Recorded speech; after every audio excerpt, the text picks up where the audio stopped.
Hello and welcome to Ready Set Demo.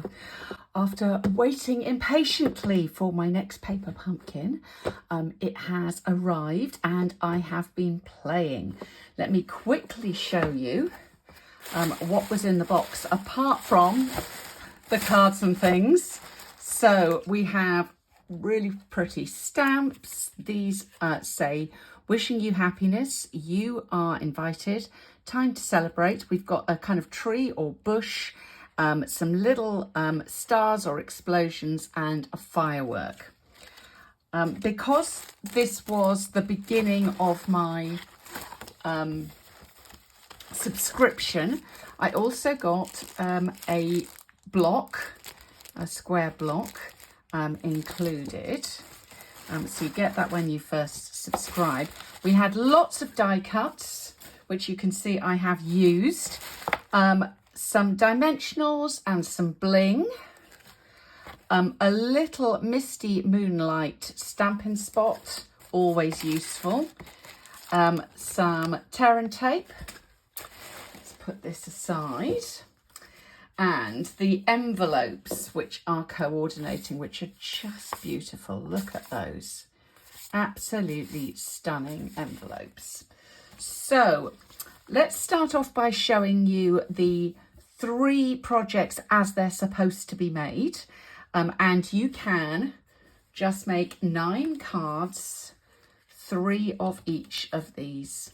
So this one, it's all about light in this one. This one is some lanterns over the trees. You can see we've got some foiling in there and this opening window element. We've got some fireworks again. I've got some little die cut foiled ones on there as well, and there is foiling on the cardstock. And then we have little light bulbs. I'm going to be honest, I'm not a big fan of these light bulbs being with the street light. The proportions bother me. So I was really excited mostly to change this one because I think the others are really nice anyway, but I have done some alternates of everything for you. So we will be going through those. But let's start with my alternates to the ones that I wasn't so sure about. We'll start off with this one. So what I've done is I have taken a gel pen, really simple, and I have drawn in a line. I find it easier to draw a line that's like an arc rather than a kind of convex. That feels more comfortable to me. So have a little practice yourself on some scrap or some grid to get, you know, your marks, or even do a little pencil mark to give you a guide of where you're going to draw your line.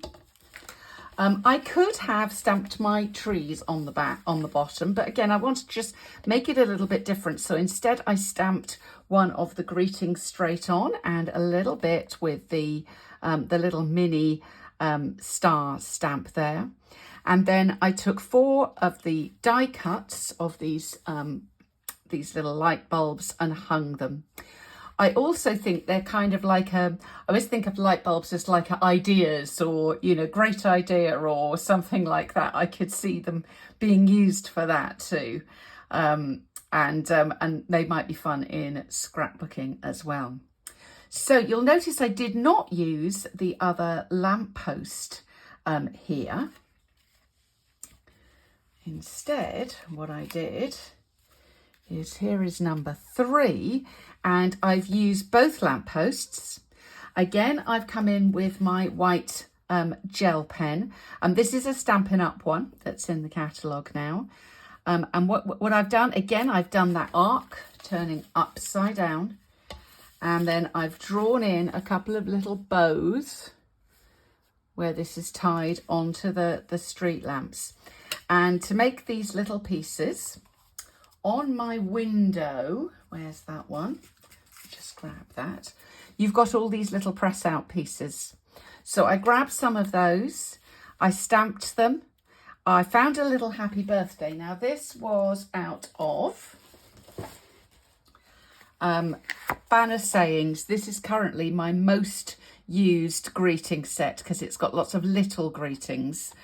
So I did use happy birthday out of there, but you could even write it on. And then I stamped those little stars again and I cut them down. Now, to do that, I worked out where I wanted them to be and how low I wanted them to hang.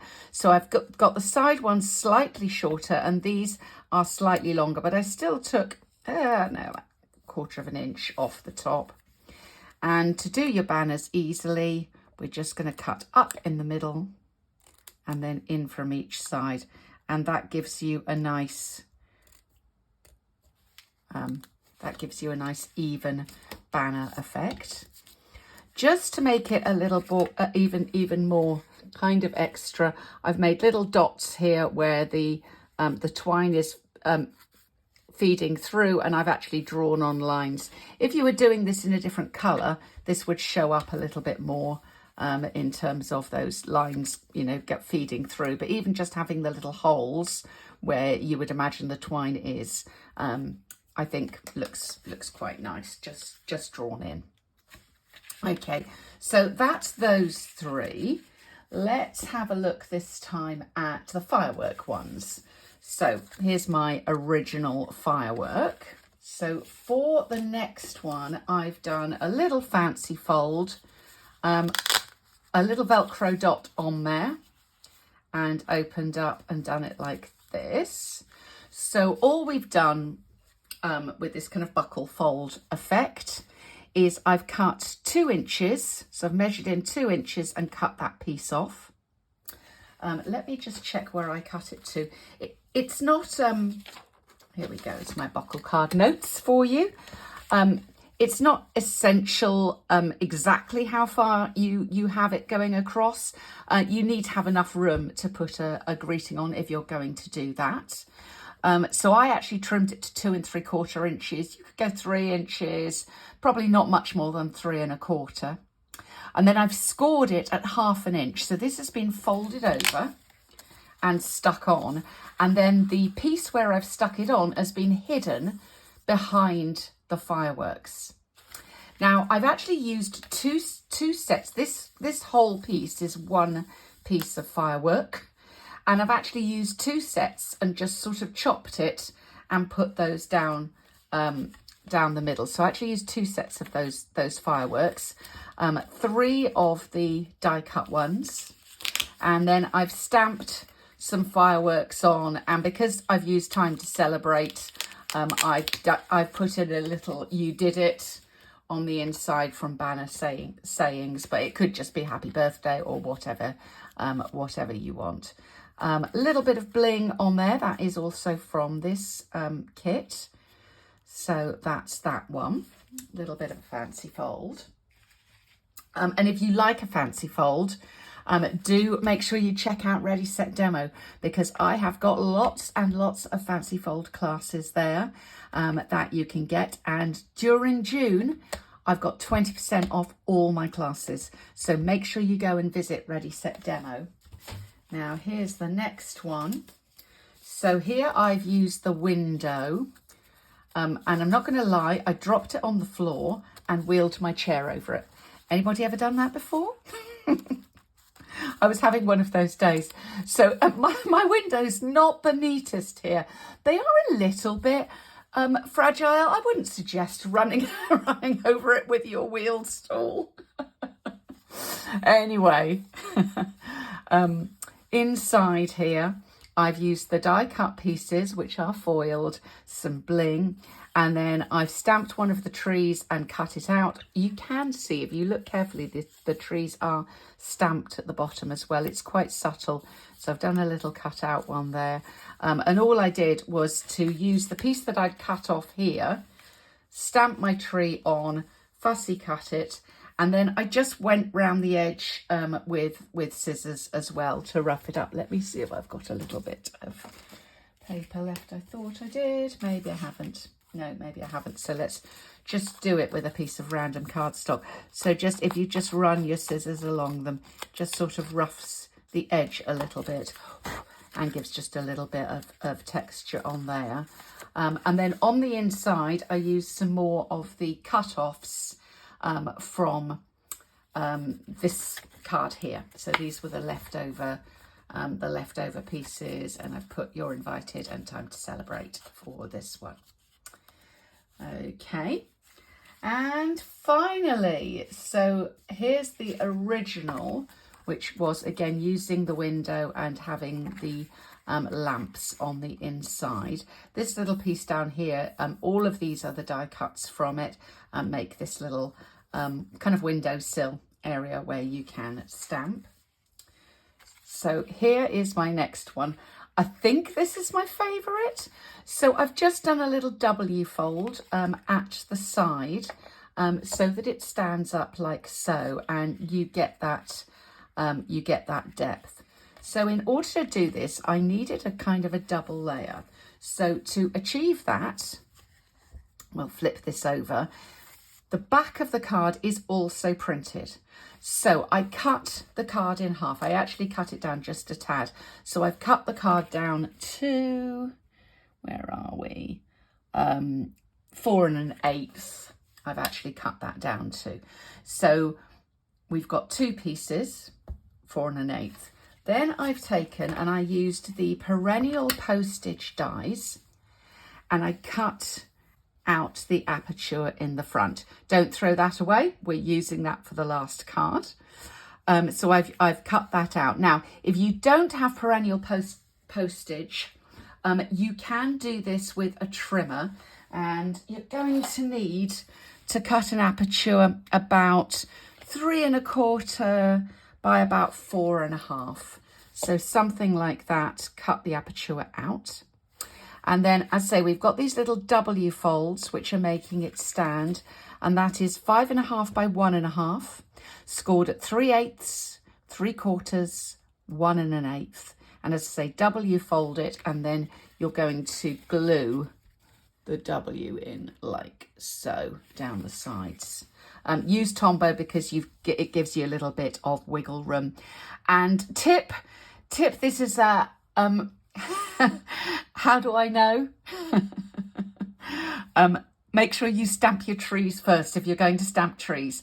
I started assembling it all and then thought, oh, this would be nice with trees stamped at the bottom. So stamp those first before you start doing the assembly. And then we've got the little popped up die cut pieces in there as well. And for the wishing you happiness, I actually used the windowsill piece and just chopped off the ends so that fit in there comfortably. So that's that one. And our final one, I took that die cut piece from here, from the perennial postage piece, and I trimmed the edges, just barely taking anything off. We're literally just getting that little edge piece off. So it's kind of like 1/8 of an inch all the way around to trim that off. And then I've scored it on the short side at 1/4 of an inch. I'm going to show you a little tip. This is kind of a bit of a random tip, but I didn't want to lose too much of the front, and I should show you how this card works. You see that opens up like there. You can write or stamp in there or stamp on here, and then we open up and we've got Time to Celebrate. So pretty. So the tape tip, because I wanted to retain as much of this as possible for the front, I only did this little 1/4 inch. And then when I went to tape it with my tear and tape, the tear and tape is just slightly wider than 1/4 of an inch. So let me show you what you do. Now to do this, you're going to want either your glass mat or a silicone mat. We're going to put our tear and tape along our 1/4 inch piece, and you'll see that we've got sticky there on the other side where we don't want it. So I'm going to just lift that off, and this is where I find this the easiest way is just fold that over, and because you're on the silicone or the glass, it's not going to stick. And now You do not have sticky anywhere you don't want it. That's all completely clear, and you don't have to try and trim your tear and tape's width. So just a funny little tip there. You may already know that, but I thought I would share. This little piece here is another one of those window offcuts, and I just stamped it with the tree stamp, and so it gives this little bit of texture. After I'd finished it, I decided it probably would be better if you stamp that tree bit with one of the coordinating colours. So maybe you use Gorgeous Grape, or use, I think this is more pumpkin than our new colour. Let's have a look. Yeah, I think it's more pumpkin, so maybe pumpkin. So I think the blue, the Misty Moonlight, which is what it comes with, doesn't quite work. The reason you're getting green trees down here, of course, is when you stamp the blue onto the yellow, our trees are green. So that's why. So just a little thought, but you stamp to get the texture. It's optional whether you want to have a little Velcro dot to open your card. And then, as I say, I've got a little time to celebrate and a few fireworks on the inside. Just future Liz popping back in from the edit, because I realised I didn't tell you this. You'll see that I've got the trees going onto the front, but when we open it, we're not missing them behind. They're in both places. And all I did, and I didn't do it terribly closely because it doesn't really matter, is I started off and stamped the front ones. Then once I had this piece in place, I went back in and stamped over, and actually stamped over. So just sort of stamp some pieces that look as if they're going to line up. This image will take double or triple stamping, so it doesn't matter if they're not totally lined up, but it does give the impression that this is on both the outside, and when we open it up, the inside as well. So I just thought I would share that. So I do hope you like those cards. I will be continuing to share some paper pumpkin projects as they come in. We are getting them a little bit later than some places in the world, in the UK, but I will do them as soon as I get them. So stay tuned to Ready Set Demo, and if you want to make sure you don't miss anything, then sign up for my newsletter. There is a link below where you can see all of these and more inspiration. Thanks for visiting Ready Set Demo today. Bye.